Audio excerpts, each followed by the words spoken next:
Hello family, my name's Phamily and welcome to the 1000th video. Can't believe we've made it this far at all. Thanks for sticking with me and making this channel what it is today. You all keep me motivated to do more, and I can't thank you enough.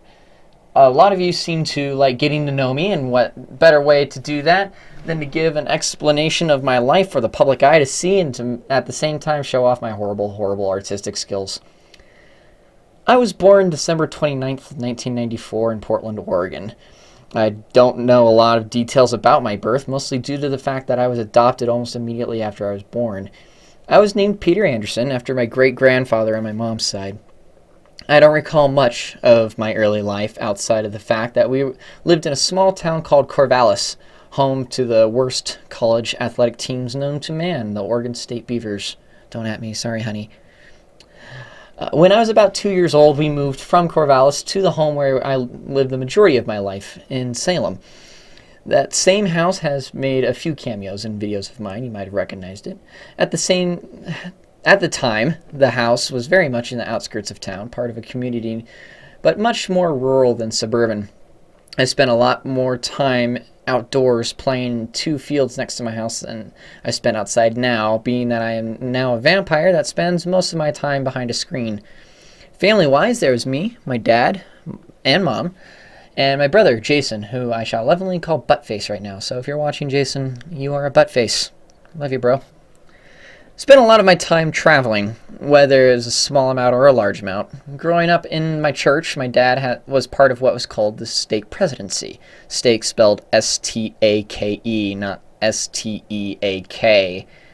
That meant he helped oversee a bunch of local congregations for the church.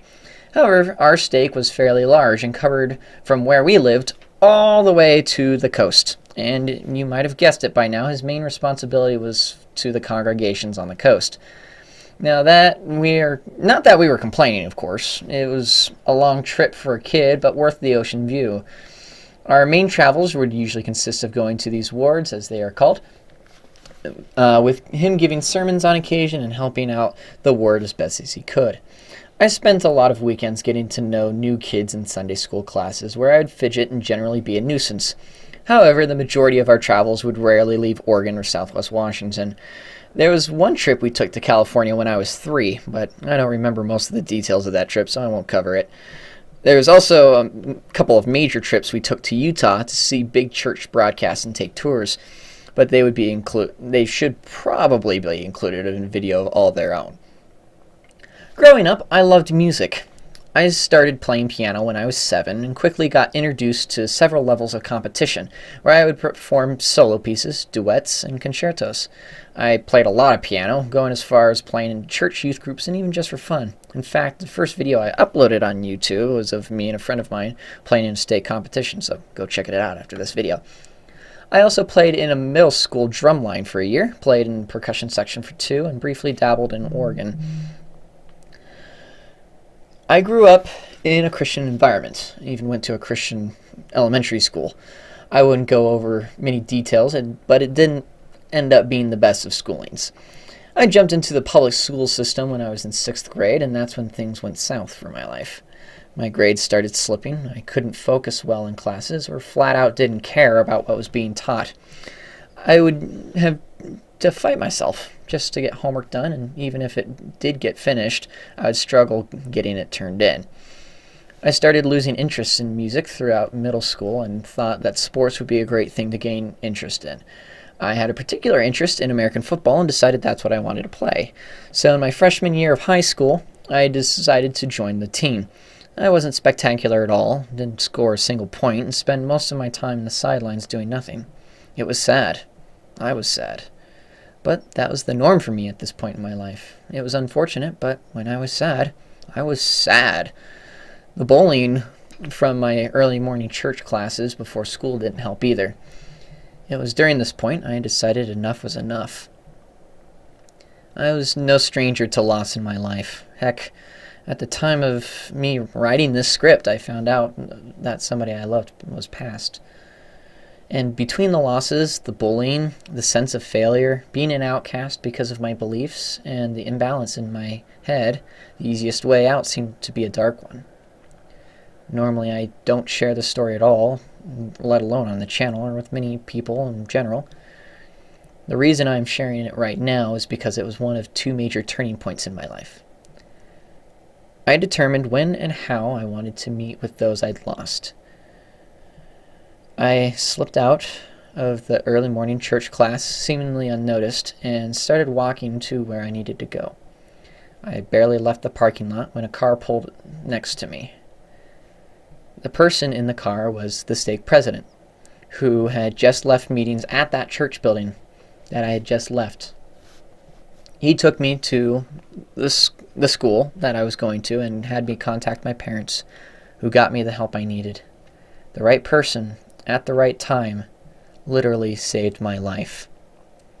And if any of you happen to be going through such a situation at this time, I will leave contact to suicide hotlines in the description. The remainder of my high school life was pretty straightforward. Between attempts at finishing homework, regular therapy sessions, and piano, my plate was always full of things to do. Time went by and I graduated in June of 2013. Go Titans! Soon after, I decided to serve a mission for our church. For those who don't know how the process works, here's a brief rundown of what I had to do. First, I had to go through interviews with local church leaders to determine if I was eligible. Then I had to fill out a ton of paperwork, mostly online. Once I filled out the paperwork and submitted the right forms, those forms got sent to church headquarters, where the final decision was made on where I would serve. Service location is not determined by me, but by the leaders of the church. The men, called elders, served for 2 years, and until recently, would only get to contact home by weekly emails and 2 phone calls a year on Mother's Day and Christmas. Long story short, though, I felt like I had overcome everything, and now, after overcoming all that was thrown my way, though it was hard, I was going to serve a mission in Baltimore, Maryland. I had never been outside the West Coast in Utah, so this was going to be a great, rewarding new experience. Or so I thought. My mission started simple enough. I would get a weekly email from Mom, reply to her questions, and get a nice letter later in the week from her. This went on through my training at the Missionary Training Center and the start of my mission. However, about 5 weeks in, I got an email instead from Dad.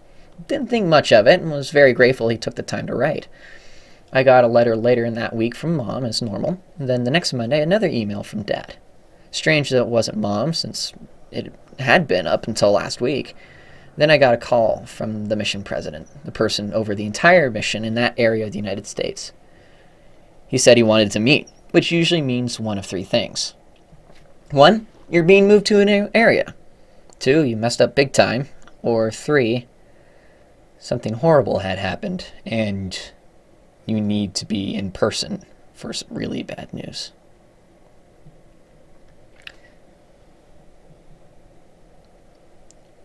Mom had been fighting breast cancer for years prior to my mission, and we kept it under wraps. It never truly limited her until later in my high school years. At one point, she had even been declared cancer-free. However, she finally succumbed to it a day before that last email from Dad. I was crushed. I was given 2 options on how I wanted to handle this situation. I could go home early so I could attend the service, or I could stay out and be given a chance to listen to the memorial after the fact.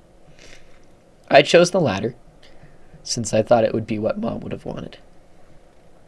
I ended up serving my mission from that point in September of 2014 until the following September of 2015. Granted, it was shorter than the 2 years we had planned, but after much thought and consideration with how I was handling the loss, I decided it was the best. I flew home, met Dad at the airport, and drove home, leaving the last fully planned part of my life behind. I now had to decide what to do with my life. I joined the job I had left behind for my mission, and that was about it. Though I started watching a site called YouTube a lot more. September became October, and Dad started pushing me about what I wanted to do with my life. I still really didn't know. One day he came into the room while I was watching a live stream by a YouTuber named Toadlet25 and told me there was a dance I should go to, a Halloween dance for some of the young singles in the church. I brushed him off and said I didn't really want to go to the dance at that time. An hour later, the same thing. An hour later, the same thing. Finally, I agreed to go on the condition that he would just shut up. It was a wonderful thing, though, that I went to this dance. I met a lovely lady who I asked to dance with. As we danced, I decided to try to woo her with my mad dancing skills by dipping her. She promptly slipped out of my grasp and landed face first into the concrete. She got up laughing, and I knew I had her in my clutches. We started dating the next week, and I found out she was going to serve a mission as well. I decided to support her 100%. She left for her mission in December of 2015 and left me wondering what I was going to do now that she was gone. I wrote her weekly, asking how things were going and attempting to be a good support. It was at this time I was again on YouTube watching Toadlet25 when a light went off in the back of my head. If he could do it, I could do it.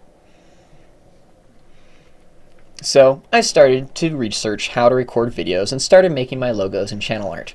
I uploaded a test video on February 3rd, 2016, which is the piano video that I mentioned earlier, and had been sitting on Dad's desktop for about 5 years. After getting permission to start making content from Dad, because it was his computer at the time after all, not mine, I started making regular uploads. And the rest is history. It was at this point that you all joined my life. The ups, downs, sideways, and backwards, you pretty much know it from there. And I can't thank you enough for being a support to me, Finny Girl, Finny Dad, and the rest of the family. I would not have even considered 1,000 videos within the realm of possibility when I uploaded on that February day. I truly mean it when I say thank you for watching. You are what makes this channel what it is, and you are as much a part of my life as anyone has ever been. Thanks for being a part of the journey. And as always, I'm Finny Pooh, and here's to 1,000 more.